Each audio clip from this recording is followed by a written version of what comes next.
할렐루야. 사랑하는 반석의 성도 여러분, 8월 18일 목요일 아까베 시간이 돌아왔습니다. 오늘은 레위기서 26장 14절에서 26절까지의 말씀으로 하나님의 은혜를 나누고자 합니다.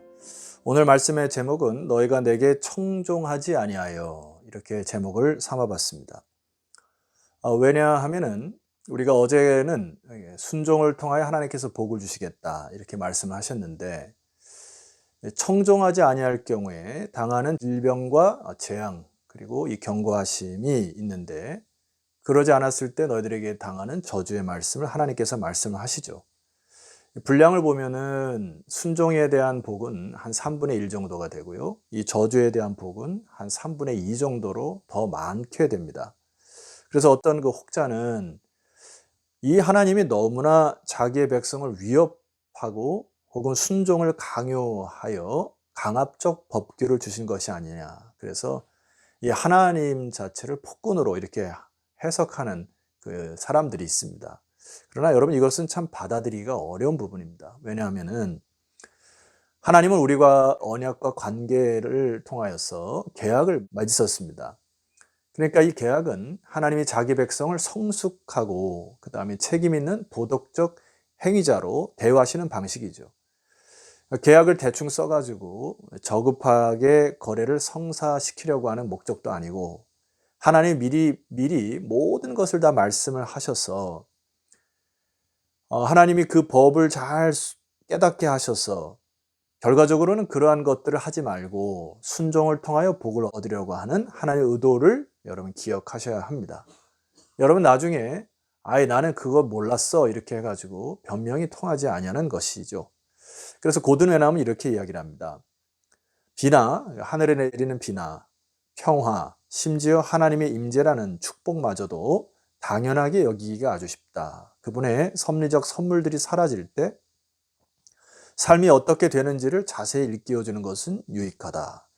우리가 너무 축복을 당연하게 여기는 것은 일상적인 생활을 살아갈 때 감사를 잃어버린다. 뿐만 아니라 섭리적 선물들이 사라질 때, 그러니까 주변에 뭔가 틀어지고 주변에 뭔가 재앙이 깃들 때 이게 어떻게 잘못 살았는지를 깨워주는 것이 아주 유용하다, 이렇게 얘기하는 것이죠. 그런 의미에서 우리에게 하나님께서 말씀하시는 이 메시지를 잘 들으셔야 됩니다. 그래서 하나님의 말씀을 듣지 않았을 때 찾아오는 재앙과 저주를 통하여 무엇을 청종하지 않았는지 돌아보는 지혜가 여러분에게 회복되기를 소망합니다. 자, 14절 이하로 읽어드리도록 하겠습니다.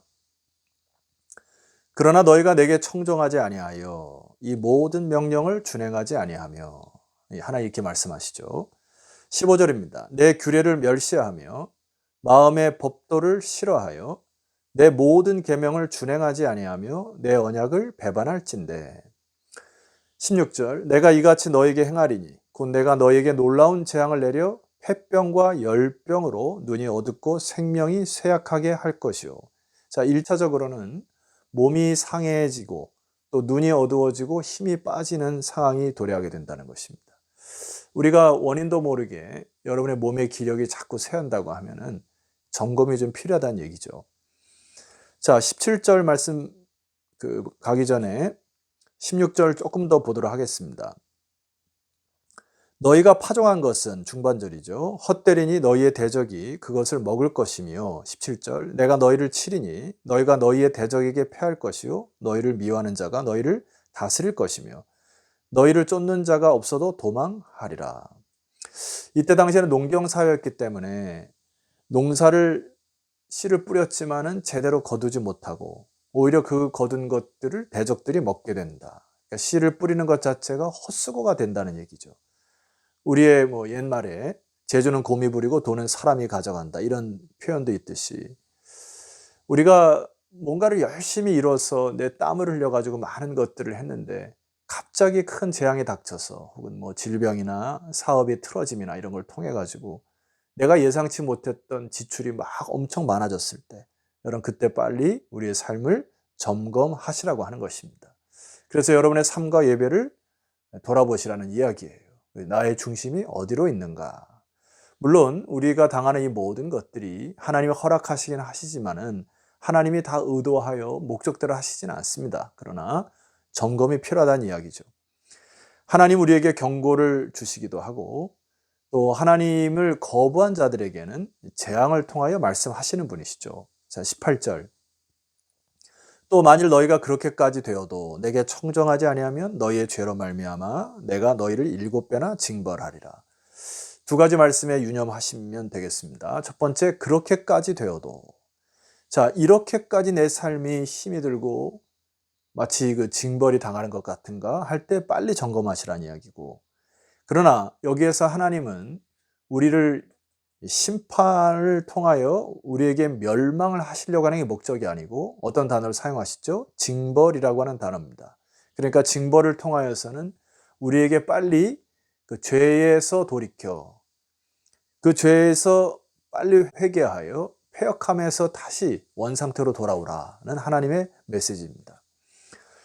하나님을 떠난 삶에 닥치는 일들을 통하여 인간들에게는 교만이 싹트게 됩니다. 그래서 하나님은 그 어리석음을 교만이다 이야기합니다. 자, 19절 말씀 보세요.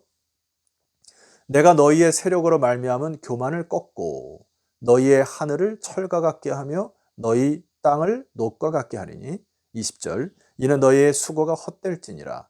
땅은 그 산물을 내지 아니하고 땅의 나무는 그 열매를 맺지 아니하리라. 하나님은 스스로 교만한 자들을 그 교만을 꺾으시겠다. 그래서 그 땅도 역시 너희들이 농사를 짓지만 수고가 헛될 것이다. 계속 말씀을 하세요.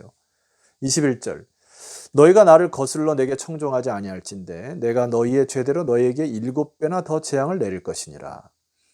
여기에 거슬른다라고 하는 단어는 히브리 단어의 크리라고 하는 단어인데 이것은 반대편을 향해 걷는다라는 구체적 행위를 말합니다. 하나님과 동행하는 일을 완강히 거부하고 반대의 길로 행한다는 의미죠. 여러분 여기서 잠깐 우리가 조금 깊이 생각해야 될 부분은 북한을 탈북하셔서 목회자가 되고 또 저 노원 쪽에 한나라 은혜교회를 섬기는 김성근 목사님이 일전에 우리에게 나와서 말씀을 전한 메시지가 기억이 납니다. 이분이 그 19절 말씀 이하로 읽다가 하나님께 주신 지혜를 깨달았는데 남한 땅에 와서 이 사람이 하나님을 만나고 복음을 접한 이후에 계속해서 떠오르는 의문점이 있었다는 것입니다.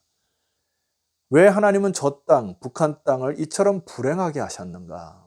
왜 저 땅은 땅에 소출이 나지 않았는가? 하나님은 편애하시는 하나님이신가?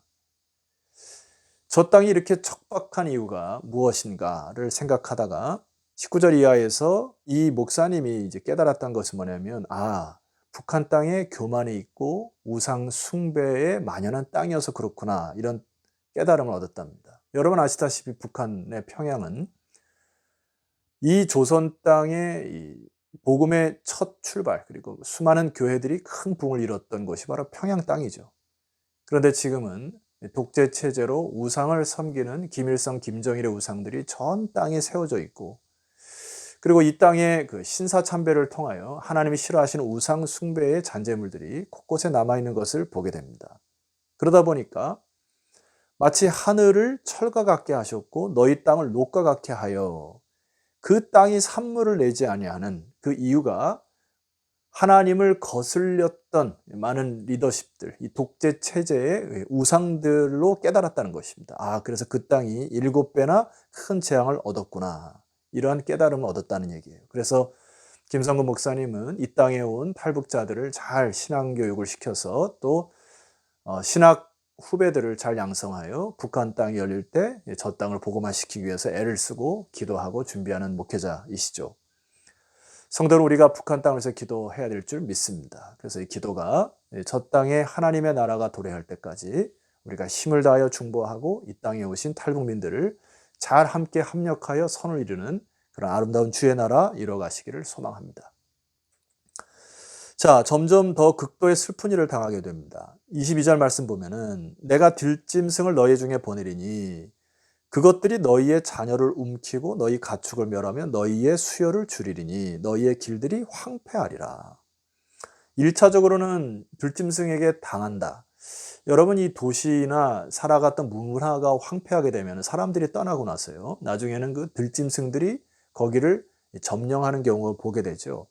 인구가 점점 급락하게 되고 그 땅이 살기 좋지 아니하는 그 땅으로 변함으로 인하여서 들짐승이 오히려 주객이 전도되는 그런 땅으로 변한다. 2차적으로는 이것은 주변국들의 침략을 통하여 그들의 자녀를 빼앗기는 상태까지 이른다.